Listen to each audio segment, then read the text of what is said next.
Now, Hillary Clinton was here today. She spoke to the group. Are you getting close to making an endorsement? Bernie's coming tomorrow. Bernie's coming tomorrow, and I'm not close, but I'm not far. I mean, obviously, we're getting down the track.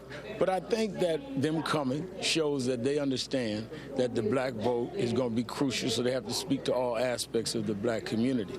Do you feel like Hillary Clinton talked today about the Democrats taking the black vote for granted, that they better not do that?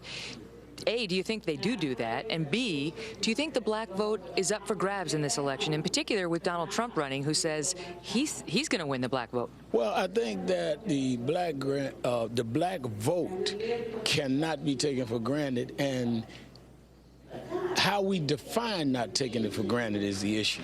Because what we're saying is you must come with some clear, concrete proposals, not sound bites, not just show up at our church and wave at us.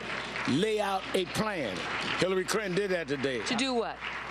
What are you going to do about closing the unemployment gap? We're 2-to-1 unemployed. What are you going to do about the education gap? Many people agree, even on the conservative side, that the educational inequality in this country has to be dealt with. What are you going to do in terms of dealing with the environmental conditions in our communities, like a Flint, Michigan? Specifically, what kind of attorney general are you going to have? Do you feel like Barack Obama let you down in that department? Oh, no, I think Barack Obama did a lot more than people gave him credit. He cut black unemployment in half. He was able to begin the process of letting people out of jail that started becoming, in my opinion, wrongly incarcerated under the crime bill. What do you think of Donald Trump? Do you think there's a chance he might actually get a fair portion of the black vote? We're going to get it straight. You know, we had Omarosa here today to represent. From Apprentice. Right, and she's on his campaign, or one of the people. Armstrong Williams was here. I think they will make an appeal. I think what Donald Trump has said about the president, with the birther movement, I think the calling Mexican rapist, I think the whole thing of being coy, as Hillary Clinton said today about KKK, will cost him in the black community, not just because he's Republican, but because of the things Trump has done. One thing we know is we're not likely to see another black president in 2016. You know, there's no black candidate running for office right now to replace Barack Obama. We might see a black vice president potentially. But what kind of impact do you think that has on the country? Well, you know, it's something that I said this morning at the early session. We are at a place we've never been in American history. We have never seen a white president succeed a black president. And what will that mean in black America and white America? We don't know. When we see that black family walk out across the lawn to get in the Marine helicopter for the last time, Marine One for the last time, and a white family move in, psychologically, what is that going to do? What does that mean? What will it mean about race in America? Where will we be? And I think that we need to be concerned about it, which is why during the campaign, we need to be very clear on what we're dealing with and what we're not dealing with on both sides. I remember the Republicans had an autopsy. They were going to reach out. I don't know what happened to that. I haven't felt much. No one called you? Well, you know, Dr. Ben Carson spoke here last year, but I haven't heard from anybody this year. What do you make of that, though? Because the race relations in the country are very poor, according to the polls. Most people believe that they've gotten worse, actually, under the last 8 years, which many folks did not expect with our first black president. Why is that? I think that because our first black president stood up and did so many things that was more in the judgment of many of us fair, people couldn't adjust. Like what? Well, dealing with black unemployment, dealing with the educational inequality. What do you mean? Like white people didn't like that? I don't know what you mean. I'm thinking that some of them felt that he was just taking care of his own community and by some magic at the expense of others, when clearly every month for 73 months, he increased jobs. What do you make of what's happening in this country right now with the Black Lives Matter movement? How big a factor do you think that is in the 2016 race? I think it's going to be a very big factor. There are some advocates of the movement that obviously object to certain black lives being shot down illegally, and we've seen that in cases, including, I think it was South Carolina. But then there are other more controversial aspects of the movement. For example, you know, the chants in this street that we've seen, pigs in a blanket, fry them like bacon. What do you make of that? But I mean, if you study the civil rights movement from when I was a little boy, you had Martin Luther King, the tradition that we believe in, and you had people that were saying things like that back in those days that we did not believe in. And I don't think that you are not as responsible for people on Fox that say things you don't agree that we don't agree with.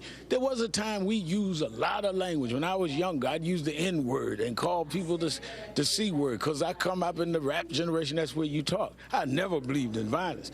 I do not believe in denigrating anyone with the N-word, calling people the C-word, calling police pigs, or anybody else. So you don't condone that kind of talk? I do not condone any of that, and we don't do that in National Action Network. But there are other parts of the movements that do things, and they don't condone what we do.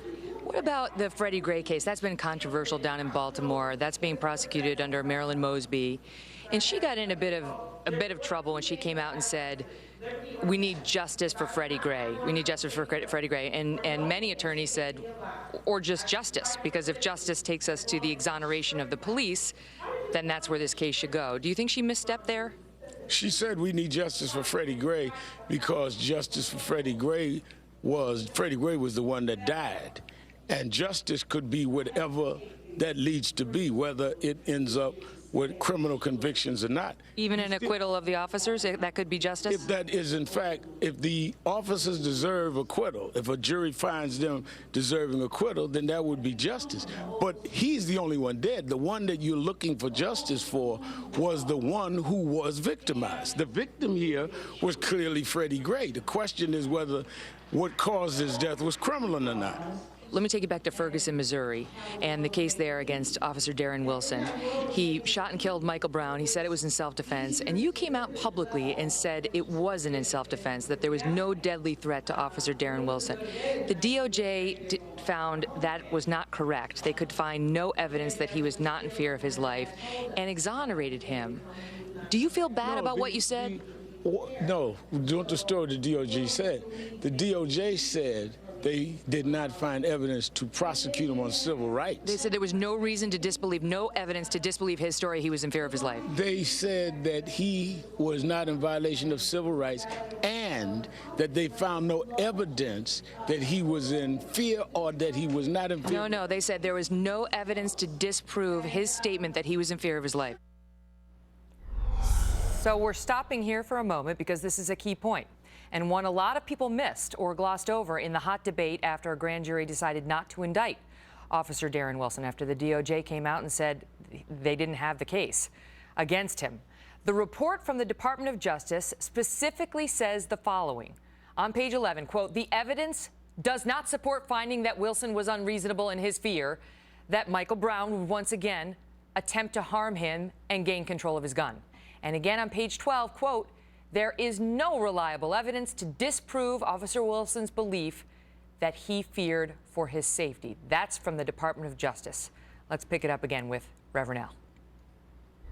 Well, first of all, if the DOJ said that, then that is contrary to what eyewitnesses and others who called us into Ferguson, mind you, Megyn. But they investigated that. Can I finish answering your question? I thought you asked one.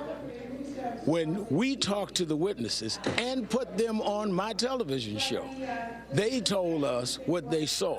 So if I say what I believed to be the case based on talking to several witnesses, I should apologize for what? My question is, because now that's been disproven. But no, what has been, first of all, if the DOJ gets new evidence and is not disproven, I stated what I believe. When you get on TV every night and state what you believe to be. No, I don't. You don't? No.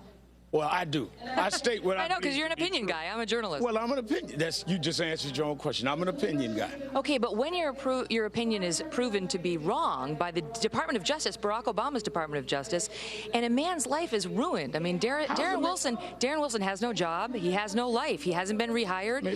Do you bear some responsibility?